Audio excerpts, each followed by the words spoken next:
Matthew chapter 9. Jesus stepped into a boat, crossed over, and came to his own town. Some men brought to him a paralytic laying on a mat. When Jesus saw their faith, he said to the paralytic, "Take heart, son, your sins are forgiven." At this, some of the teachers of the law said to themselves, "This fellow is blaspheming."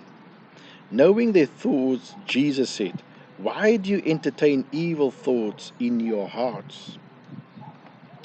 Which is easier to say, 'Your sins are forgiven,' or to say, 'Get up and walk'? But so that you may know that the Son of Man has authority on earth to forgive sins." Then he said to the paralytic, "Get up, take your mat, and go home." And the man got up and went home. When the crowd saw this, they were filled with awe, and they praised God who had given such authority to men. As Jesus went on from there, he saw a man named Matthew sitting at the tax collector booth. "Follow me," he told him, and Matthew got up and followed him. While Jesus was having dinner at Matthew's house, many tax collectors and sinners came and ate with him and his disciples. When the Pharisees saw this, they said to his disciples, "Why does your teacher eat with tax collectors and sinners?" On hearing this, Jesus said, "It is not the healthy who need the doctor, but the sick. But go and learn what this means. I desire mercy, not sacrifices. For I have not come to call the righteous, but the sinners." Then John's disciples came and asked him, "How is it that we and the Pharisees fast, but your disciples do not fast?" Jesus answered, "How can the guest of the bridegroom mourn while he is with him? The time will come when the bridegroom will be taken from them. Then they will fast. No one sews a patch of unshrink cloth on an old garment, for the patch will pull away from the garment, making the tear worse. Neither do men pour new wine into old wineskins. If they do, the skins will burst, the wine will run out, and the wineskins will be ruined. No, they pour new wine into new wineskins, and both are preserved." While he was saying this, a ruler came and knelt before him and said, "My daughter has just died, but come and put your hand on her, and she will live." Jesus got up and went with him, and so did his disciples. Just then, a woman who had been subject to bleeding for 12 years came up behind him and touched the edge of his cloak.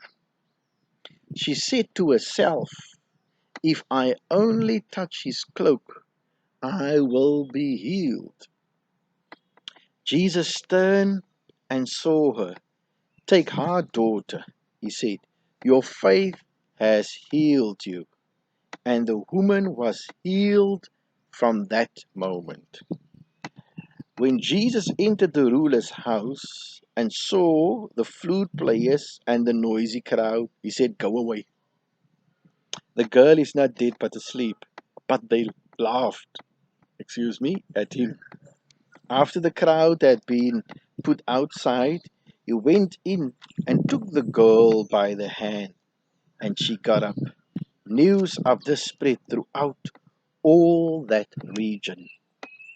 As Jesus went on from there, two blind men followed him, calling out, "Have mercy on us, Son of David." When he had gone indoors, the blind men came to him and asked them, "Do you believe that I am able to do this?" "Yes, Lord," they replied. Then he touched their eyes and said, according to your faith will it be done to you. And their sight was restored. Jesus warned them sternly, see that no one knows about this. But they went out and spread the news about him all over that region. While they were going out, a man who was demon possessed and could not talk was brought to Jesus. And when the demon uh, was driven out, the man who had been dumb spoke. The crowd was amazed and said, nothing like this has ever been seen in Israel. But the Pharisees said, it is by the prince of demons that he drives out demons. Jesus went through all the towns and villages, teaching in their synagogues, preaching the good news of the kingdom, and healing every kind of disease and sickness. When he saw the crowds, he had compassion on them, because they were harassed and helpless, like sheep without a shepherd.